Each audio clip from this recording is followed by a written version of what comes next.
The antiseptic smell burned my nostrils as I paced the cold linoleum floor, my cheap sneakers squeaking with each anxious step. The hospital corridor lights buzzed overhead, too bright, too harsh against my sleep-deprived eyes. 3 a.m, and Lily's fever hadn't broken. My 4-year-old daughter's tiny body looked even smaller against the stark white hospital sheets, her chestnut curls, just like mine, splayed across the pillow as machines beeped a rhythm that both reassured and terrified me. "Ms. Carter?" The doctor's voice made me flinch. Dr. Patel's expression told me everything before her words could. The tests confirm our suspicions. Lily has aplastic anemia. It's quite advanced.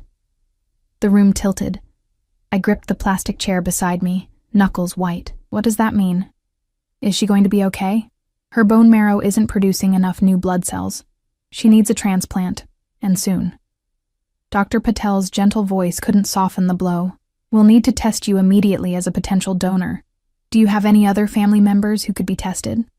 I shook my head, throat tightening. It's just me and Lily. I'd been on my own since her father disappeared the day I told him I was pregnant. No parents, no siblings, just 2 paychecks that barely covered our tiny 1-bedroom apartment and the babysitter while I worked double shifts at the hotel. Well, let's start with you then, she said, though something in her expression told me she already suspected I wouldn't be a match. Mother's intuition. The same feeling that had brought me rushing to the emergency room when Lily's bruises wouldn't fade and her constant fatigue became something I couldn't ignore anymore. Hours blurred together, blood draws, forms, medical terms I couldn't fully understand. Somewhere between dawn and full morning, the worst was confirmed. I wasn't a match. The chances of finding an unrelated donor quickly enough were explained to me in percentages that made my stomach knot. I sat beside Lily's bed as she slept, her skin so pale it seemed translucent under the hospital lights. "We'll start you on immunosuppressive therapy today, Doctor," Patel said, "while we search the donor registry." "And the cost?" I whispered, though I already knew the answer. "Let's focus on treatment first. There are programs, but I knew those programs, the wait lists, the partial coverage. My insurance from the hotel barely covered routine checkups." When Lily woke briefly, I painted on a smile and read her favorite story about the princess who saved herself. She fell back asleep midway through, tiny fingers still clutching mine. I stepped into the hallway, leaned against the cold wall, and finally allowed myself to cry. Silent, shuddering sobs that left me hollow. "Ms. Carter?" A nurse approached, her face pinched with concern. "There's a call for you at the nurse's station." I wiped my face with my sleeve. "For me? Who even knows I'm here?" She shrugged. Said it's about Lily's condition. Confused, I followed her to the desk where she handed me a phone receiver. "Hello?" My voice cracked. "Elena." The male voice on the other end was unfamiliar, deep, with the faintest trace of an accent I couldn't place. "I understand your daughter needs a bone marrow donor." I froze. "Who is this?" "Someone who might be able to help." A pause. "I have a potential donor for Lily." "How do you know my daughter's name? How do you know anything about us?" Panic rose in my chest. "I know many things, Elena, including that you're running out of time and options." His tone remained calm, controlled. "My driver is waiting outside the hospital. Eastern entrance.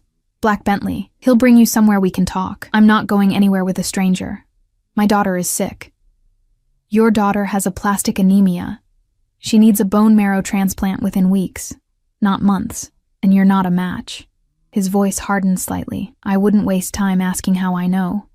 The question is whether you want my help." I gripped the counter, my knees suddenly weak. "Why would you help us? You don't know us." A long silence followed. "Let's just say I have my reasons. The car will wait 20 minutes. Your choice." The line went dead. I stared at the receiver, my heart hammering. "Everything okay, hun?" The night nurse looked concerned. I nodded automatically, though nothing was okay. Lily was dying. I was broke. And a mysterious stranger somehow knew details about my daughter's condition that had only been confirmed hours ago. I peeked into Lily's room. She slept peacefully for now, machines tracking her declining health with cold precision. Dr. Patel had been clear. Without a donor match soon, the prognosis was poor. What choice did I really have?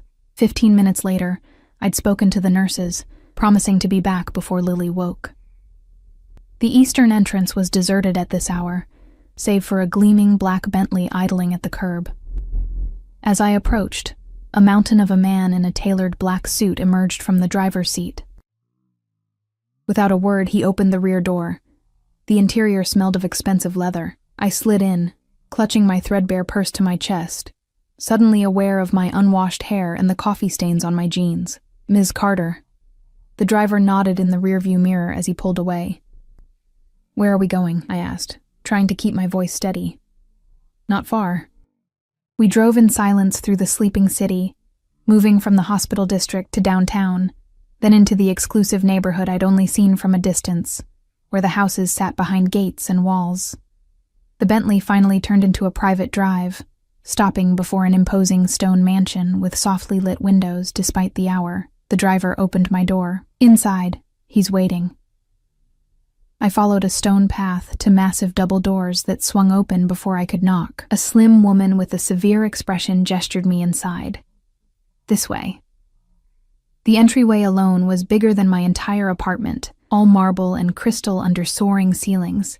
My sneakers squeaked embarrassingly on the polished floor as I followed her through to a study where a fire crackled in a fireplace large enough to stand in. "Wait here." The woman left, closing heavy wooden doors behind her. I stood awkwardly, afraid to touch anything. Books lined the walls from floor to ceiling. A massive desk dominated one end of the room, and leather chairs were arranged near the fireplace. Everything spoke of old money and power, things as foreign to me as another language. The door opened soundlessly. I turned.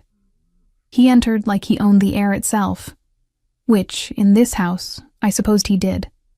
Tall, with broad shoulders outlined perfectly by what I instinctively knew was a bespoke suit.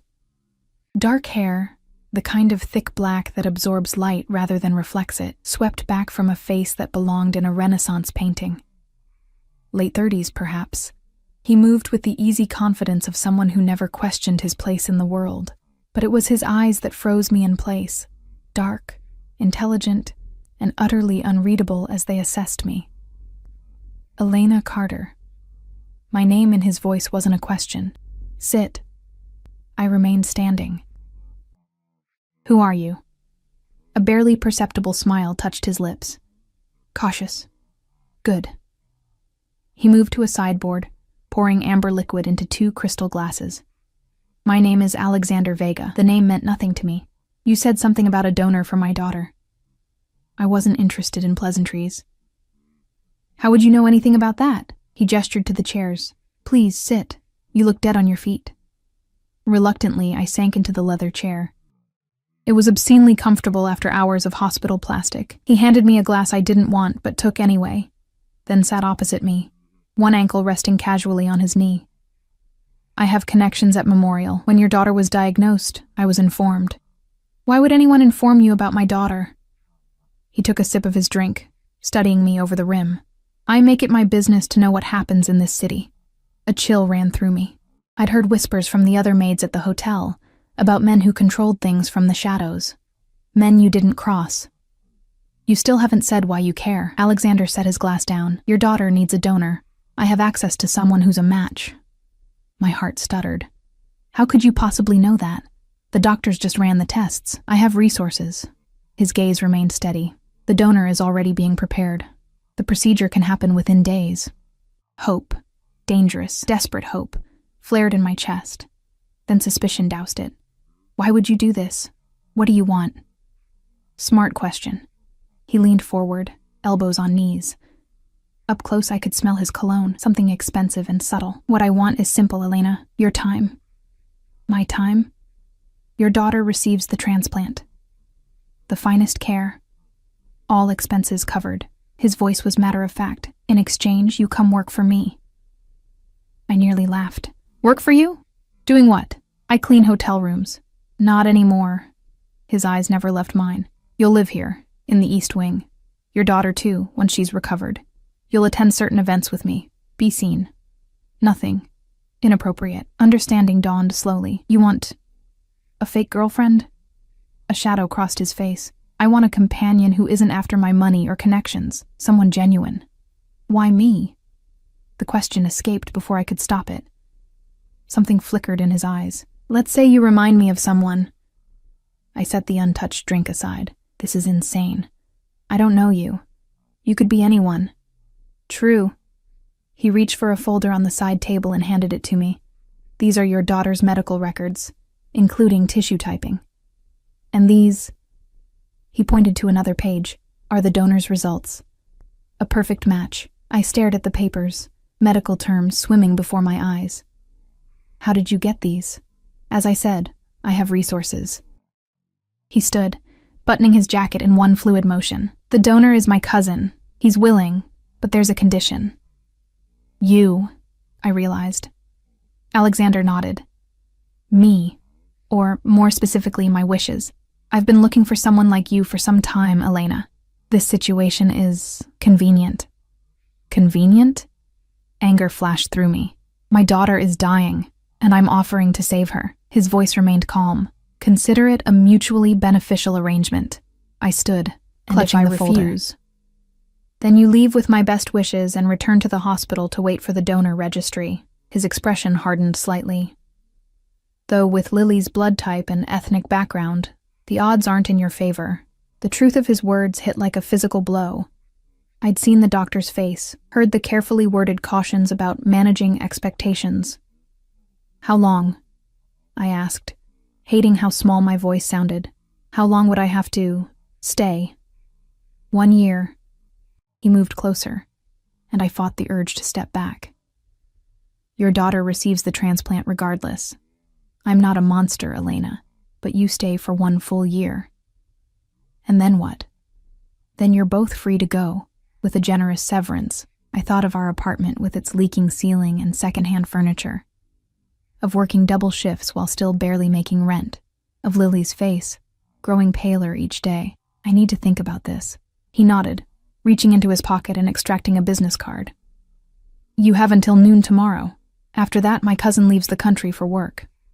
As if summoned by telepathy, the door opened and the severe woman reappeared. The car is ready, sir. Take Miss Carter back to the hospital, Maria. I turned to leave, then paused. How do I know this isn't some elaborate lie?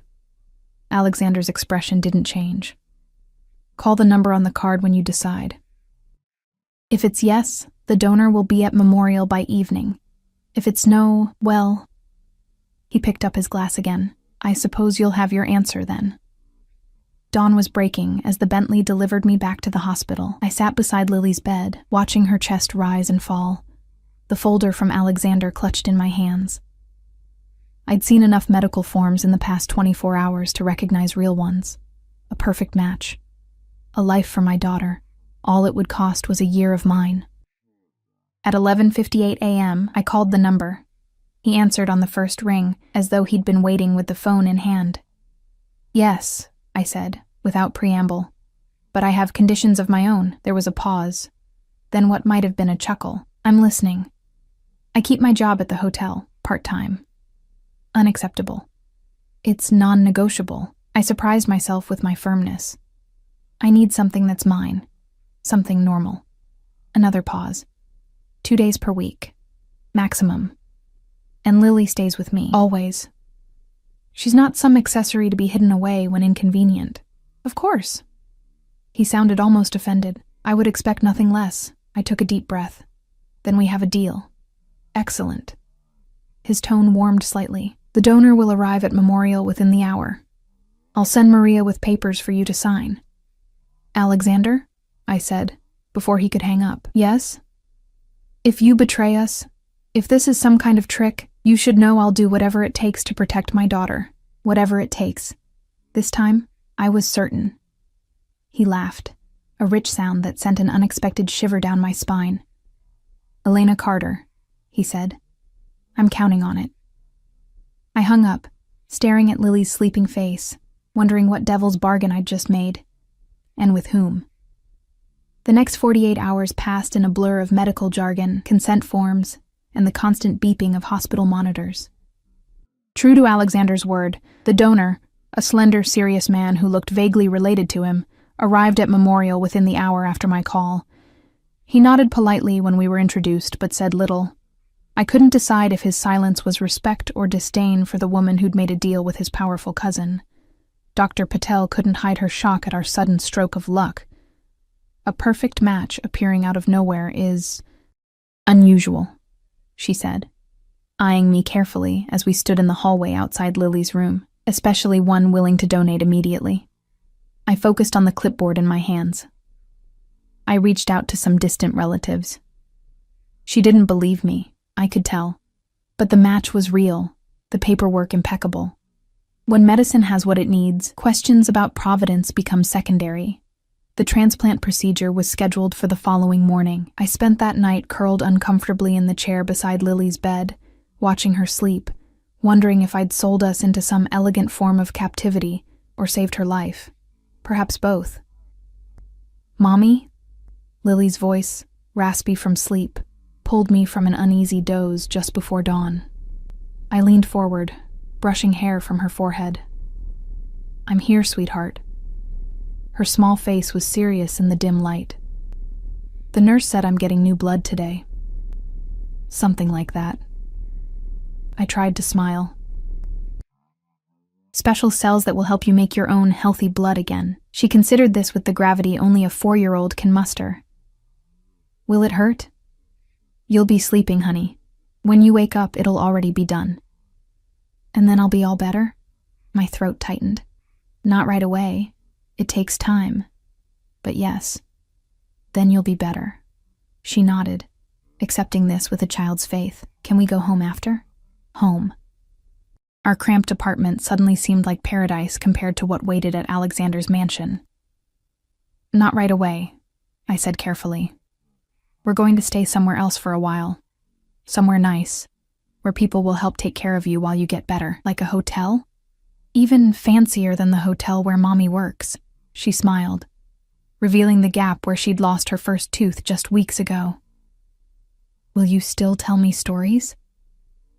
"Every night," I promised, taking her small hand in mine. "That won't ever change." Later, as they wheeled Lily toward the operating room, a nurse handed me a cup of terrible coffee and a sympathetic smile. "The waiting's the hardest part," she said. I nodded, unable to tell her that waiting was all I'd been doing. Waiting tables, waiting for payday, waiting for Lily's father to become a man he never would, now waiting to begin a year of my life that belonged to a stranger.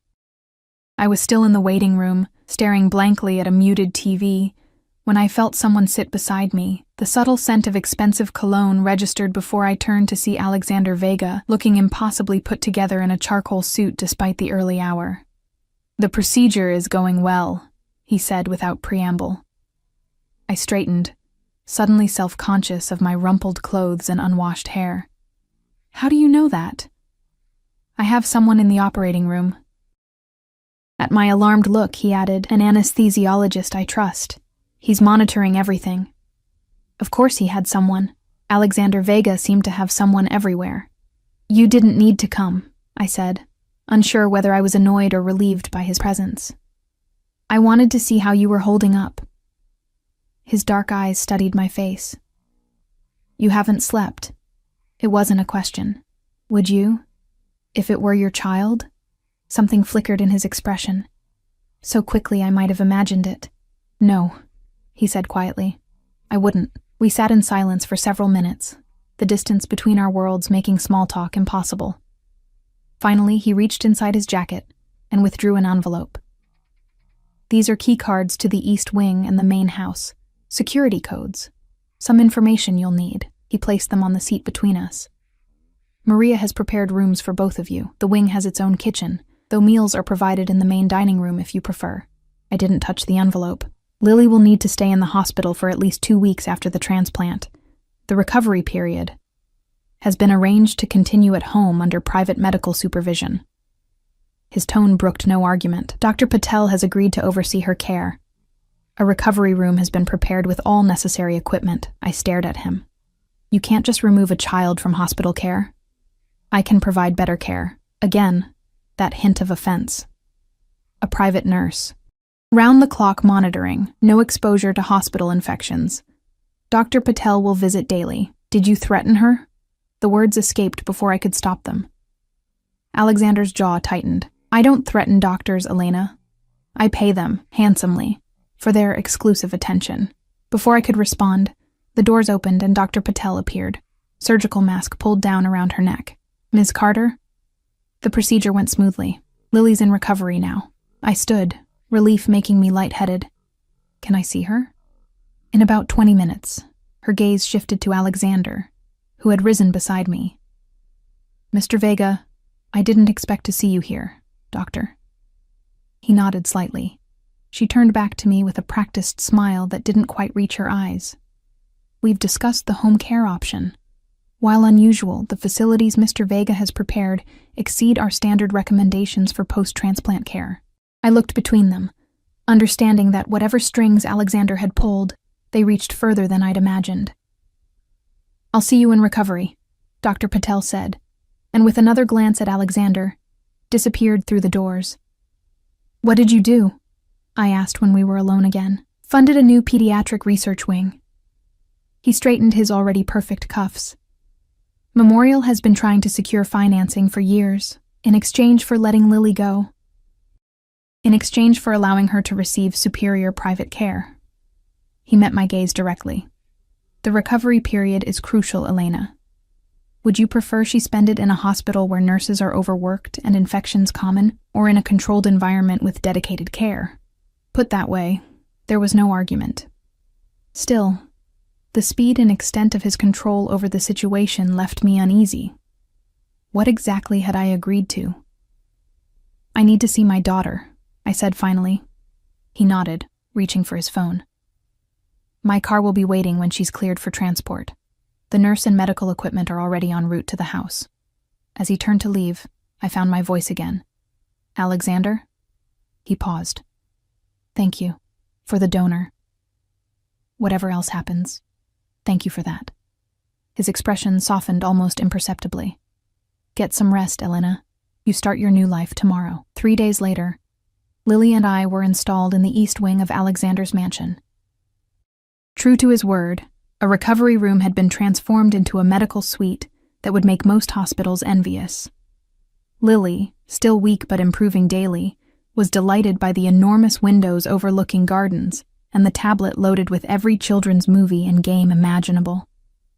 Is this a castle, Mommy? She asked our first night, as I tucked her into a bed that could have fit 4 of her. Sort of, I said, smoothing her hair. We're going to stay here while you get better. Is the man with the serious face a king? I smiled despite myself. What man, sweetheart? The one who came to check on me. He looks like the pictures of kings in my books. All tall and... She scrunched her face, searching for the word. Important. Alexander. I hadn't seen him since the hospital, though I knew he was in the house. He's not a king. He owns this house. He's letting us stay here. Is he nice? A complicated question. He helped make you better, I said carefully. That was nice. She nodded, accepting this child's logic, then yawned widely. Story time, I said, grateful for the change of subject. Which one tonight? The princess one, she murmured, eyes already drooping. But the scary part with the dragon, too. I'd barely finished the story when she drifted off, her breathing deep and even. I sat watching her, still marveling at the color returning to her cheeks. Whatever deal with the devil I'd made, seeing her improve made it worthwhile. A soft knock at the door made me turn.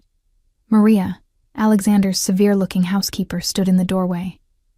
Mr. Vega requests your presence for dinner, she said, her tone making it clear this was less request than command. I glanced down at my jeans and sweater. I'm not really dressed for... Suitable attire has been provided in your dressing room. The nurse will stay with Miss Lily. Her expression softened fractionally. She's doing well. You should eat. 30 minutes later, freshly showered and wearing a simple black dress I'd found hanging in a closet bigger than my bedroom at home, I followed Maria through the main house. Each room we passed seemed designed to emphasize the gulf between Alexander's world and mine. Priceless art, antique furniture, soaring ceilings. Money, but old money, the kind that whispered rather than shouted. The dining room continued the theme, a table that could seat 20 held settings for just 2 at one end. Candles flickered in silver holders taller than my forearm. Alexander stood as I entered, impeccable in a tailored shirt, no tie, dark trousers. "Elena, you look rested." Amazing what actual sleep can do. I remained near the doorway, suddenly awkward. "Maria said you wanted to see me. I thought we should discuss expectations." He gestured to the chair across from his. "And I assumed you'd be hungry." As if on cue, a man in a dark suit appeared with a bottle of wine. Another followed with plates of something that smelled incredible. I sat, placing the linen napkin carefully in my lap. "Is this how you always eat? Full service for an ordinary dinner?" A ghost of a smile touched his lips. "Is this an ordinary dinner?" Point taken. Nothing about this situation was ordinary. The wine was poured, the food served. I waited until we were alone before speaking again. "What expectations did you want to discuss?" Alexander took a sip of wine, studying me over the rim of his glass. "You agreed to be my companion for social events. The first is this Saturday." I nearly choked on my water. "This Saturday? Lily's barely—" "Will be perfectly fine with her nurse for a few hours," he finished smoothly. "It's a charity gala. We'll be photographed arriving together. You'll be introduced as my guest. That's all that's required. And if I refuse?" His expression cooled. "That would be disappointing, especially after the considerable arrangements made for your daughter's care." The reminder of my debt hung between us like an invisible chain. I pushed food around my plate, appetite gone. "What am I supposed to wear to a charity gala?" "Maria will arrange a fitting tomorrow. Everything will be provided. Everything will be provided." Those words echoed in my mind as I followed a stone-faced Maria through a series of high-end boutiques the next afternoon. A car had arrived promptly at 10, whisking us to the city's exclusive shopping district where, it seemed, Alexander had accounts everywhere. Salespeople fawned over us, or rather, over the Vega name, bringing champagne I didn't drink, and speaking in hushed tones about Mr. Vega's preferences. "I can choose my own clothes," I muttered to Maria after the third boutique, where a rail of pre-selected evening gowns awaited my arrival. Maria's expression remained impassive. "Mr. Vega is particular about appearances, so I'm just a mannequin to be dressed up?" I fingered the delicate beading on a midnight blue gown that probably cost more than 6 months' rent. "You are representing him," she corrected, her tone softening slightly. "The world he moves in, it notices everything." By late afternoon, I had a gala dress, shoes, jewelry, on loan, Maria emphasized, and a lingering sense of being transformed into someone I didn't recognize. The woman in the boutique mirrors, draped in silk and diamonds, looked nothing like Elena Carter, single mother and hotel maid. She looked like she belonged in Alexander Vega's world. That thought troubled me all the way back to the mansion. "Is Lily okay?" I asked as soon as we returned, the shopping bags whisked away by silent staff. "The nurse reports she had lunch, watched movies, and took her medications on schedule," Maria replied. "She's napping now." I nodded, relieved but still anxious to see her. As I turned toward the east wing, Maria cleared her throat. "Mr. Vega would like you to join him for drinks on the terrace at 7. Again, the phrasing suggested option where none existed. "Fine," I said, too tired to argue. "I'll be there." Lily was indeed sleeping when I checked on her. Her breathing deep and even, cheeks flushed with healthy color. I sat beside her bed, watching her chest rise and fall, amazed at how quickly she was improving. The nurse, a kind but no-nonsense woman named Helen, assured me her recovery was proceeding remarkably well. "The donor match was exceptional," she said, checking Lily's vitals with practiced efficiency. "And having this level of care certainly helps." I nodded, guilt and gratitude warring within me. Whatever his motives, Alexander had saved my daughter. That fact alone forced me to honor our arrangement, whatever misgivings I had. At precisely 7, I made my way to the main house. I'd changed into the only outfit I'd brought that wasn't stained or worn, a simple black sundress and sandals that had once been my good clothes, but now seemed painfully inadequate in this setting. The terrace overlooked manicured gardens that stretched to a distant tree line.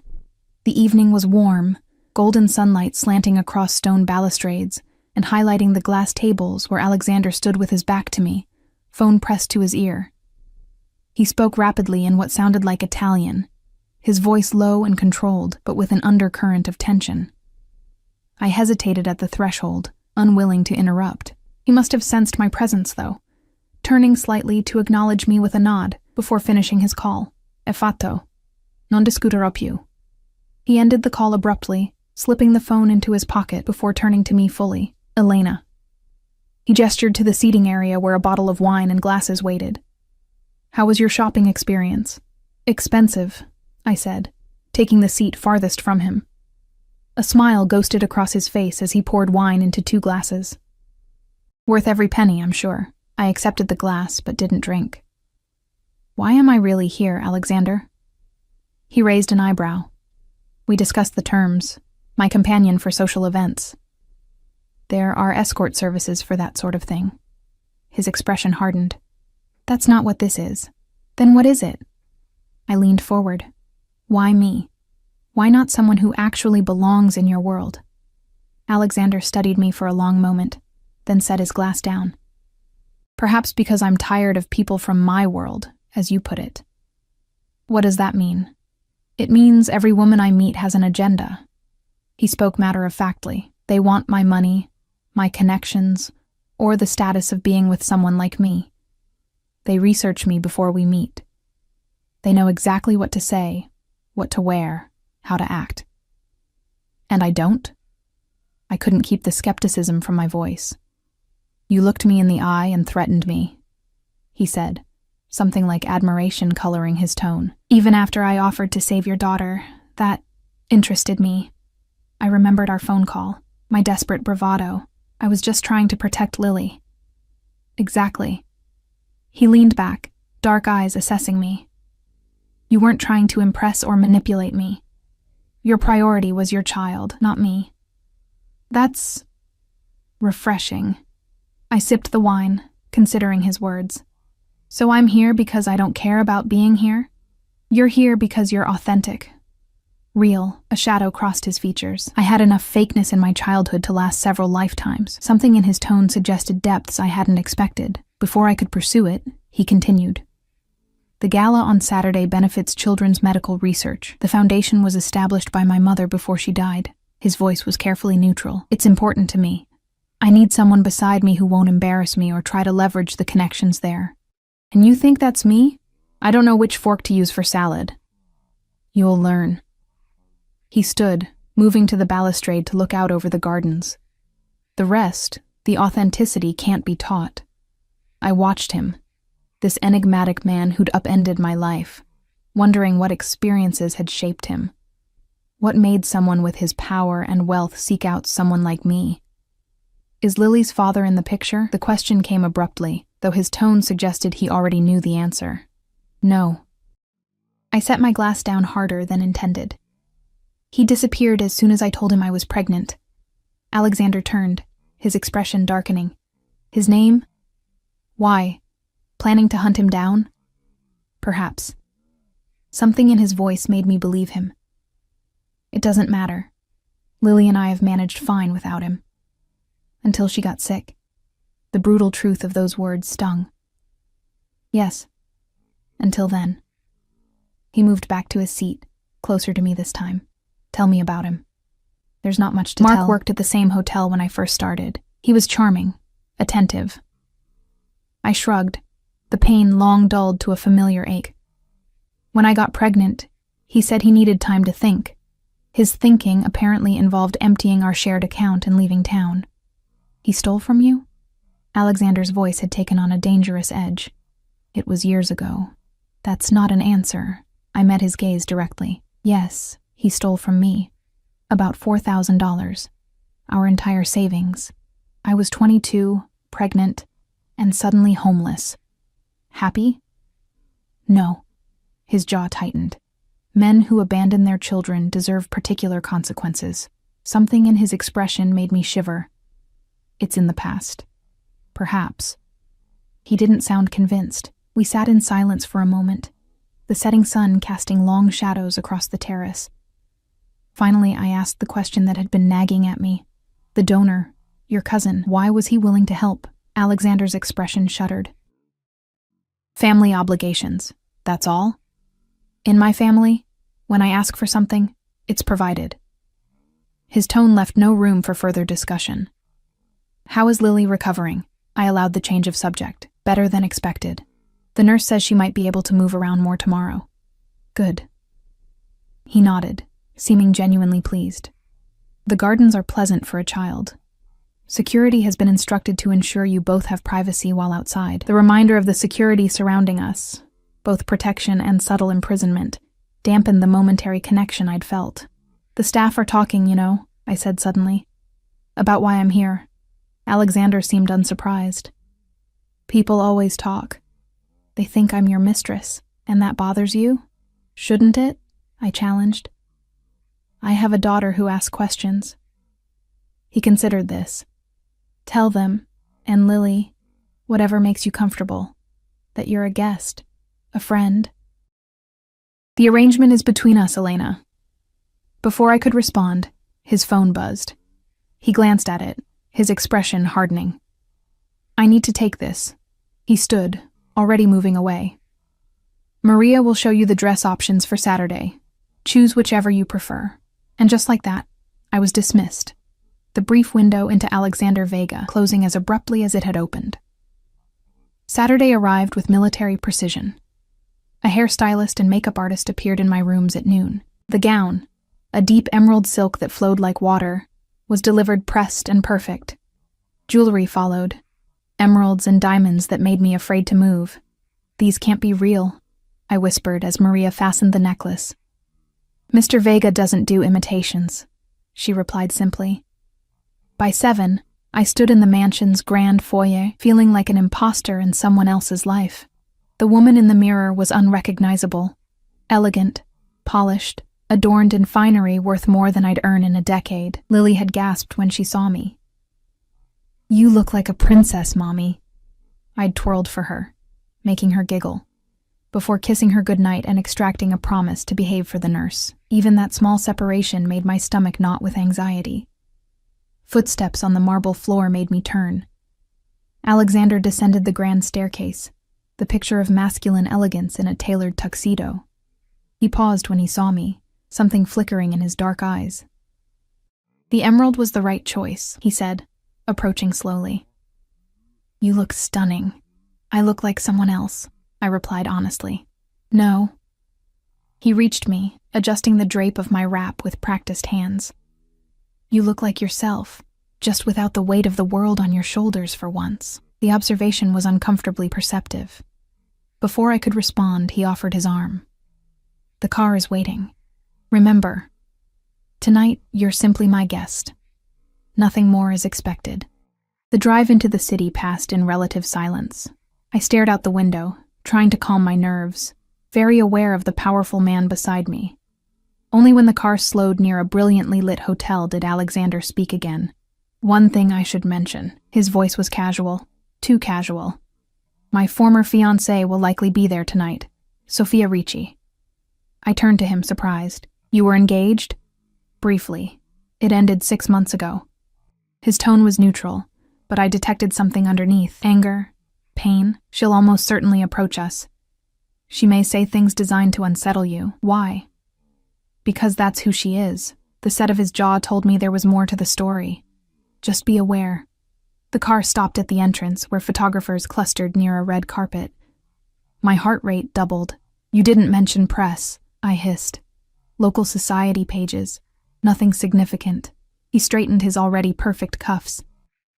Just smile and stay close to me. Before I could protest further, the car door opened. Alexander emerged first, then extended his hand to me. The camera flashes began immediately. I took his hand, focusing on not tripping as I stepped onto the carpet. His fingers tightened around mine. Breathe, Elena, he murmured, his lips close to my ear. You're doing fine. We moved forward, his hand now resting at the small of my back, a gesture both protective and possessive. More flashes. Questions called out. Mr. Vega, who's your date? Alexander, over here. He guided me forward without responding, his expression pleasant but reserved. I mimicked his composure, though my heart hammered against my ribs. At the entrance, he leaned close again.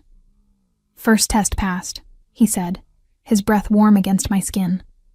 Now for the wolves inside. The ballroom was a sea of wealth and privilege, women draped in couture and jewels, men in impeccable tuxedos, all moving through the space with the easy confidence of those born to it. Crystal chandeliers cast warm light over marble floors and ice sculptures. A string quartet played something classical that I couldn't name, but recognized from movies about people far removed from my reality. Alexander's hand remained at the small of my back, steady and warm as he guided me through the crowd. People parted before him like water, nodding respectfully, some brave enough to offer greetings. He responded with practiced politeness, introducing me simply as Elena without explanation, the omission somehow emphasizing my importance rather than diminishing it. Alexander Vega. A silver-haired man approached, hand extended. "The Foundation is grateful for your continued support." "Senator?" Alexander shook his hand. "My mother's work deserves to continue." "Indeed." The senator's gaze shifted to me, curious but polite. "And who might this lovely woman be?" "Elena Carter." Alexander's hand pressed slightly firmer against my back. "Elena, Senator Williams serves on the Foundation's board of directors." I extended my hand as I'd seen others do. "It's nice to meet you, Senator. The pleasure is mine." He smiled, though his eyes assessed me with politician's calculation. "I don't believe we've seen you at these events before." "The first time," I managed, acutely aware of my accent compared to the cultured tones around me. "Elena's daughter recently underwent a bone marrow transplant," Alexander said smoothly. "Her recovery is why tonight's fundraising is particularly meaningful to us." The senator's expression softened with what seemed like genuine sympathy. "I'm sorry to hear that. Is she improving?" "Yes," I said, surprised and touched by Alexander's tactical truth. "The transplant was successful. She's recovering well. Wonderful news." The senator glanced between us, clearly recalibrating whatever assumptions he'd made. "I hope we'll see more of you both." As he moved away, I gave Alexander a questioning look. That was almost honest. A ghost of a smile touched his lips. "The most convincing lies contain truth, Elena." We moved deeper into the room, pausing to speak with various dignitaries and wealthy patrons. Alexander handled each interaction with smooth confidence, occasionally offering details about me that walked the line between truth and fiction. I was a single mother. My daughter had been ill. I was staying with him during her recovery. All true, yet arranged to imply a relationship beyond our business arrangement. "You're a natural," he murmured as we accepted champagne from a passing waiter. "They're intrigued. Because they're trying to figure out what someone like you is doing with someone like me," I replied, maintaining my smile for watching eyes. "No." His dark gaze held mine. "Because you're not trying to impress them. And that's refreshing in this crowd." I took a sip of champagne to hide my confusion. For a man who'd essentially purchased my company, Alexander seemed genuinely appreciative of my authenticity. Before I could dwell on this contradiction, a ripple of whispers spread through the crowd nearby. Alexander's posture stiffened almost imperceptibly. "She's here," he said, his voice dropping lower. I didn't need to ask who. The woman approaching us commanded attention without effort, tall and slim in a crimson gown that clung to her perfect figure. Dark hair swept into an elegant updo that highlighted aristocratic features. She moved like a panther, powerful and dangerous, her eyes, cold and assessing, fixed on Alexander with laser intensity. "Alexander." Her voice was honey poured over ice. "How nice to see you supporting the cause. It's been, 3 months?" "Sophia." His tone remained pleasant, though I felt tension radiating from him. "I wasn't aware you were in town. Clearly." Her gaze slid to me, taking in every detail with surgical precision. "Aren't you going to introduce me to your friend?" The slight pause spoke volumes. Alexander's jaw tightened. "Sophia Ricci, Elena Carter." He kept the introduction minimal. "Sophia's father is a business associate." Among other things, Sophia's smile didn't reach her eyes. "Alexander and I have known each other since childhood. We were practically promised to each other, weren't we, darling?" Alexander didn't rise to the bait. Elena's daughter recently underwent a successful bone marrow transplant. She's staying at the estate during recovery. Sophia's perfectly sculpted eyebrows rose. How charitable of you. Her attention returned to me, gaze sharpening. And what exactly did you do before becoming Alexander's houseguest? The implication was clear. I lifted my chin, refusing to be intimidated. I work at the Grand Metropolitan Hotel. As what exactly? Management? Her tone suggested she knew that wasn't the case. Housekeeping, I said clearly, watching her eyes widen fractionally. I clean rooms. A predatory smile spread across her face as she turned back to Alexander. My. How your tastes have simplified.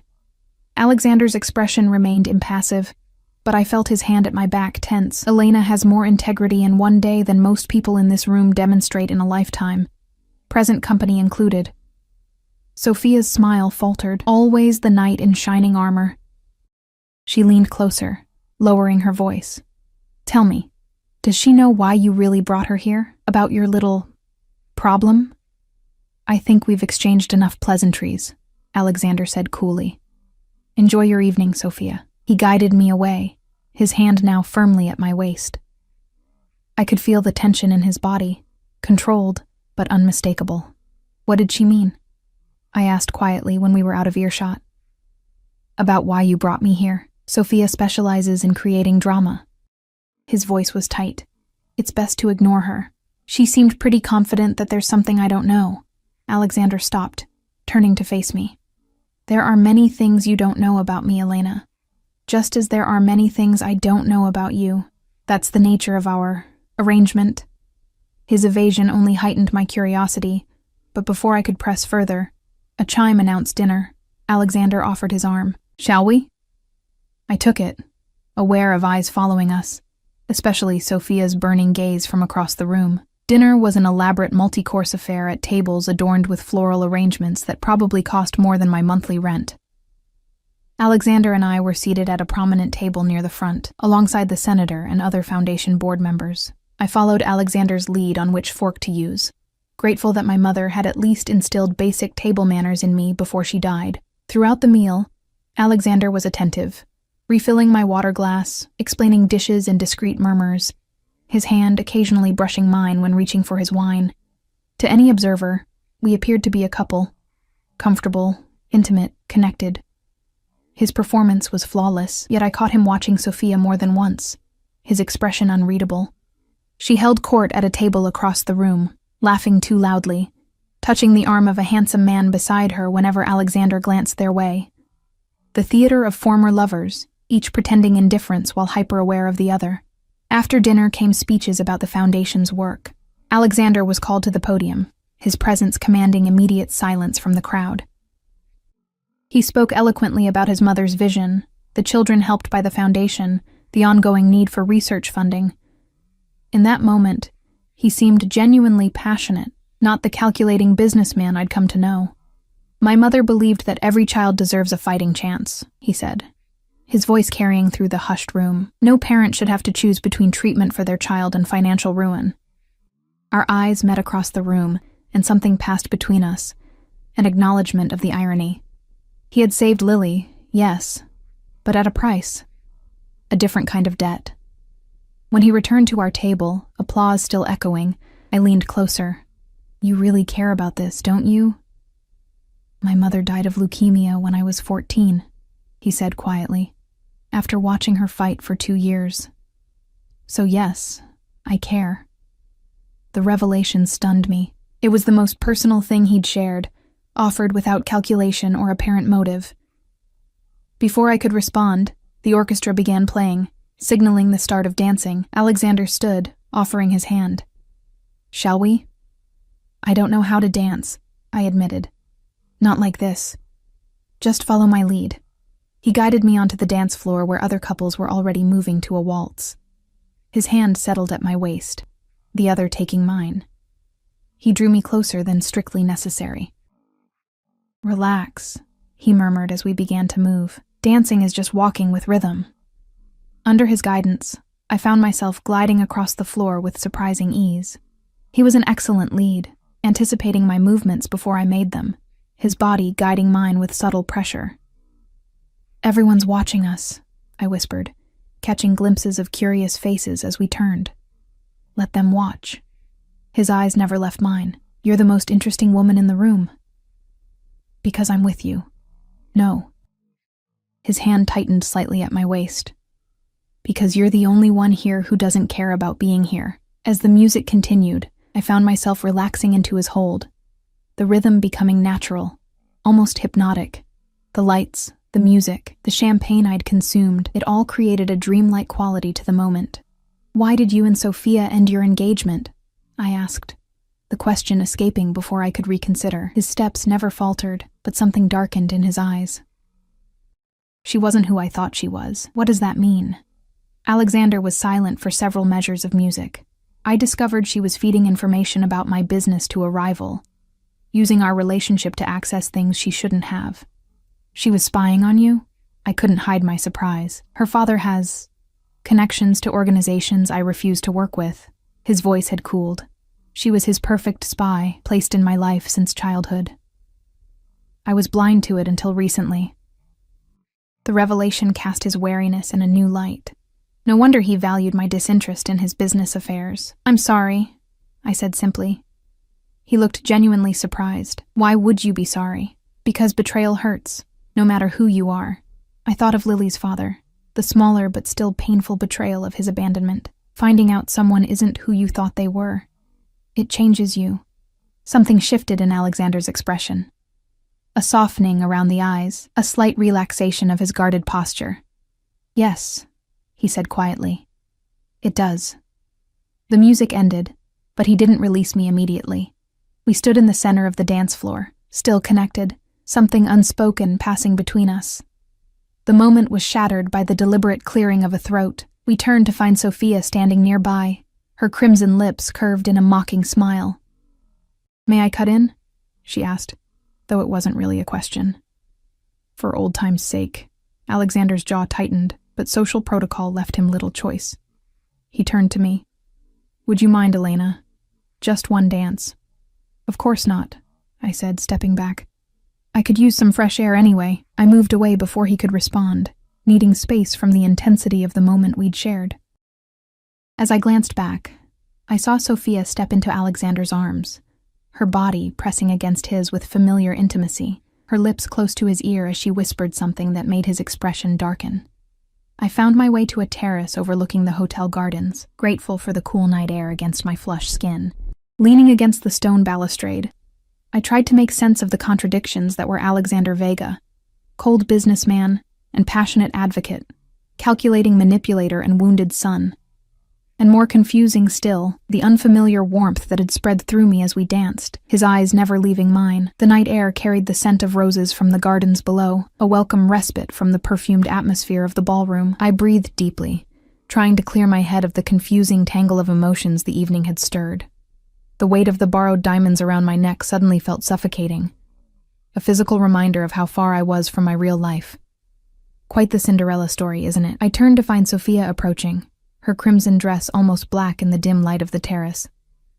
I hadn't heard the door open. "That was a quick dance," I observed, instinctively straightening my posture. Alexander was called away. Her smile was all predator, something about an urgent call.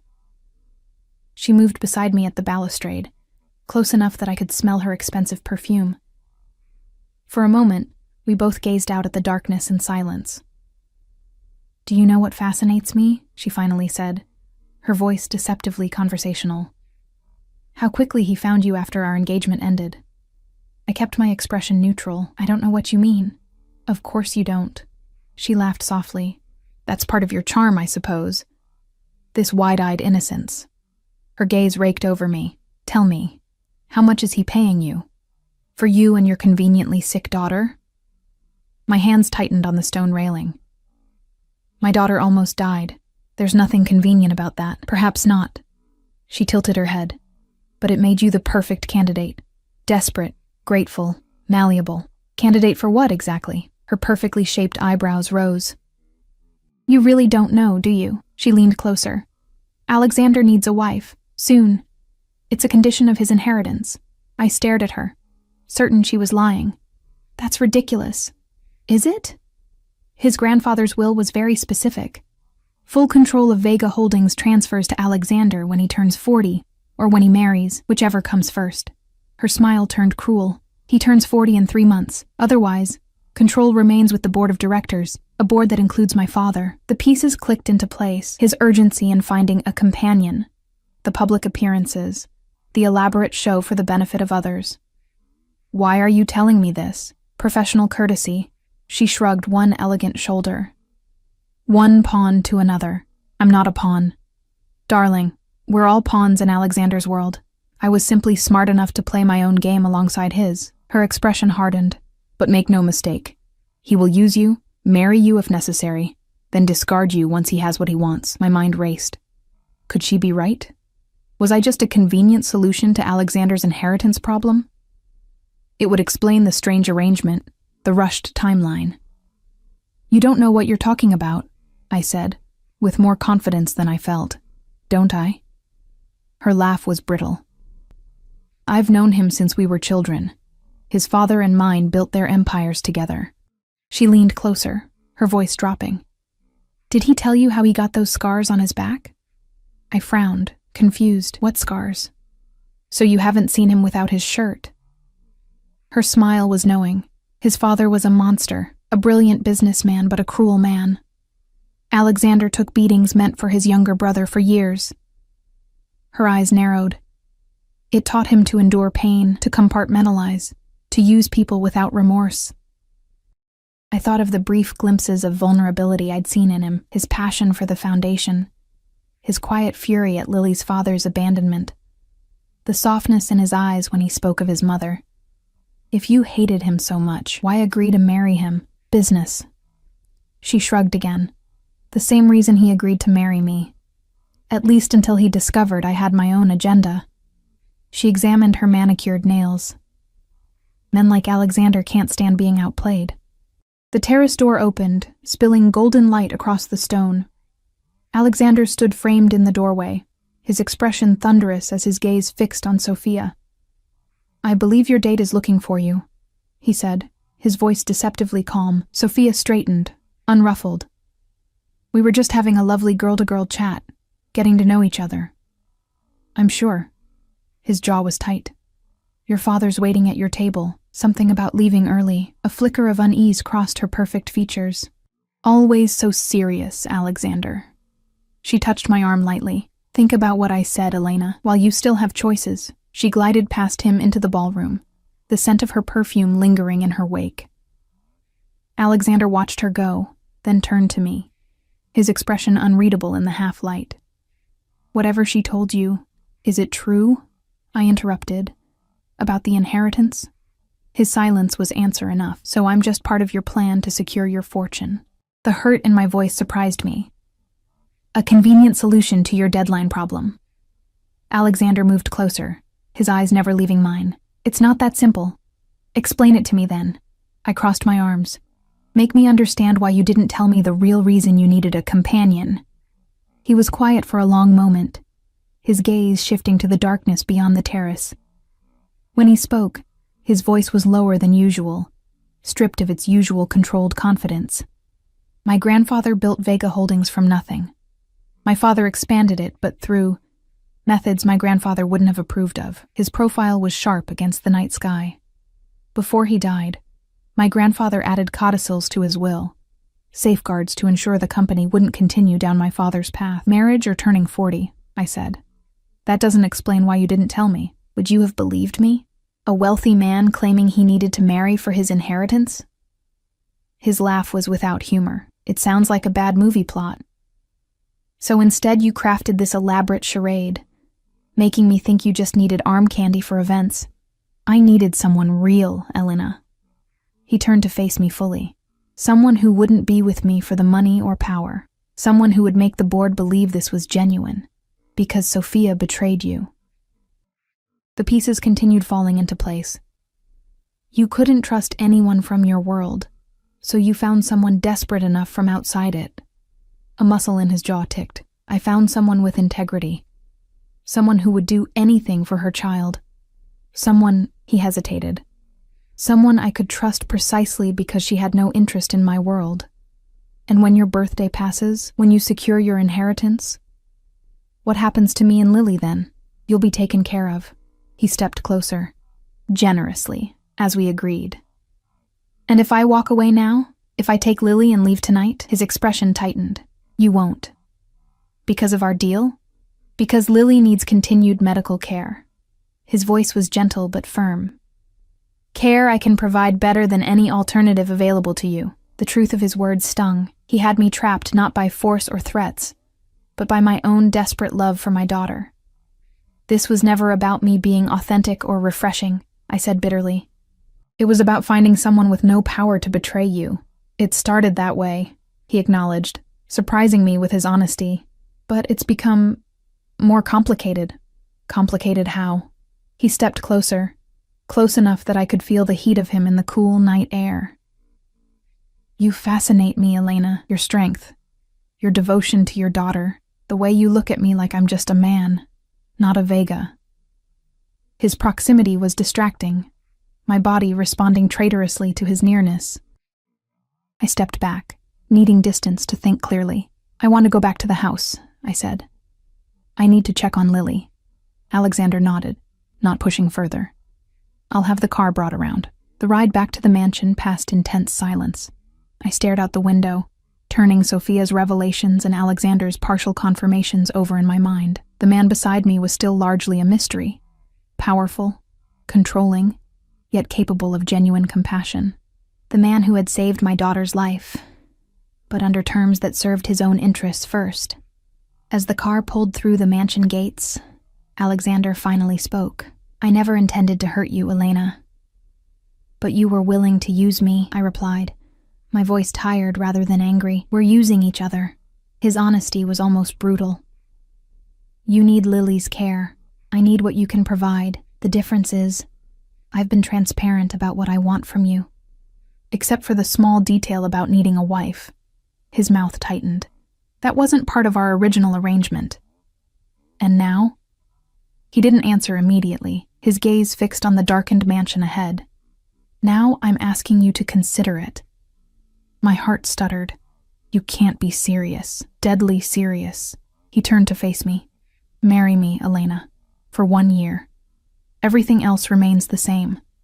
The medical care for Lily, the separate living arrangements if you prefer. After a year and a day, we divorce. You receive $5 million and a house in your name. I stared at him, speechless. You're actually proposing a marriage of convenience in 2025. I'm proposing a solution that benefits us both. His expression was earnest, almost vulnerable. I secure my inheritance, you secure Lily's future, and if I refuse, our original arrangement stands. He held my gaze steadily. I'm a man of my word, Elena. The car stopped at the mansion's entrance. Before the driver could open the door, I turned to Alexander. I need time to think about this, he nodded. Of course. Take all the time you need. A ghost of a smile touched his lips. I have exactly 12 weeks until my birthday. Inside, I went directly to the East Wing, needing to see Lily, to ground myself in the one truth I was certain of, my love for my daughter. She was sleeping peacefully, her color good, breathing even. Helen, the night nurse, assured me everything had been fine. I kissed Lily's forehead gently, then retreated to my own room, methodically removing the borrowed finery. The emerald dress, the diamond jewelry, the crystal-studded heels. With each piece, I felt more like myself again. In the shower, I scrubbed away the last traces of the night. The expensive makeup, the hairspray, the lingering scent of Alexander's cologne that had somehow transferred to my skin during our dance. But his proposal couldn't be washed away so easily. It echoed in my mind as I dressed in my own worn pajamas and slipped between silk sheets that cost more than my monthly rent. $5 million. A house. Security for Lily that I could never provide on my own. Medical care throughout her childhood. The best schools. College without debt. All for a year of my life. A year pretending to be Alexander Vega's wife. I tossed and turned, sleep elusive. Near dawn I gave up and wandered to the wing's small kitchen for tea. To my surprise, a light was already on, and Alexander sat at the counter, suit jacket discarded, tie loosened, dark hair slightly disheveled. He looked up as I entered, surprise flickering across his features. "Couldn't sleep?" he asked. I shook my head, suddenly aware of my threadbare pajamas and tangled hair. "Too much on my mind." He nodded, understanding without words. "Tea?" He gestured to the steaming cup before him. "Please." He rose to prepare it, his movements surprisingly domestic, for a man who likely had staff to perform every task. We were silent as he steeped the tea, added honey without asking how I took it. He'd noticed, I realized. This man who controlled empires had noticed how I drank my tea. "Alexander?" I said as he handed me the cup, our fingers brushing. "Why me?" "Really?" He considered the question longer than I expected. "When I saw you in the hospital that night, exhausted, terrified for your daughter, yet still standing, still fighting, I saw someone extraordinary." His eyes met mine. "Someone who would do anything for those she loves. Someone incorruptible in a world where everyone has a price." "Everyone has a price," I said quietly. "Mine is just my daughter's life." "No." He shook his head. "Your price isn't money or power for yourself. That makes you rare." He hesitated, then added, "and valuable." "As a wife?" "As a partner." The word seemed to surprise even him. "Someone I can trust precisely because your priorities are clear. Lily first, always." I sipped my tea, considering his words. "And what would this partnership entail exactly?" "Public appearances, living here. Separate bedrooms if you prefer." His gaze held mine, "but a real chance to know each other, without pretense. And after the year, you'll be free, with the means to give Lily everything she deserves." His expression softened. "But perhaps by then, you might find this world isn't as foreign as it seems now, that we aren't as different as you believe." I studied him. This complex, controlled, powerful man who had upended my life, saved my daughter, and now offered a devil's bargain too tempting to dismiss. "I'll give you my answer in the morning," I said finally. He nodded, accepting this. As I turned to leave, he spoke again. "Elena?" I paused at the doorway. "Whatever you decide, I want you to know." He hesitated, vulnerability flashing briefly across his features. "You've reminded me what it means to care about something beyond business, beyond power. That alone is worth more than you know." In that moment, looking at Alexander Vega, billionaire, power broker, wounded soul, I realized that perhaps I wasn't the only one being rescued in this strange arrangement. "Good night, Alexander," I said softly. "Good night, Elena." As dawn broke over the gardens, I sat beside Lily's bed, watching her peaceful sleep, her chest rising and falling with healthy breaths. I thought of the future stretching before us, uncertain, precarious if we left this place, secure but complicated if we stayed. When she opened her eyes, smiling sleepily up at me, I knew my answer, had perhaps known it all along. Later that morning, I found Alexander in his study, already immersed in work despite the early hour. He looked up as I entered, his expression carefully neutral. "I've made my decision," I said, my voice steady. He set down his pen, giving me his full attention. "And?" "Yes." I met his gaze directly. 1 year. For Lily's future." Something flickered in his dark eyes. Relief, satisfaction, and perhaps something deeper I wasn't ready to name. "For Lily," he agreed, rising from his desk. "And perhaps by the end, for us as well." As he crossed the room toward me, his expression softening into a genuine smile I'd rarely seen, I realized that this bargain, born of desperation, necessity, and calculation, had somehow opened the door to something neither of us had anticipated. Not love, not yet, but possibility. And for now, that was enough.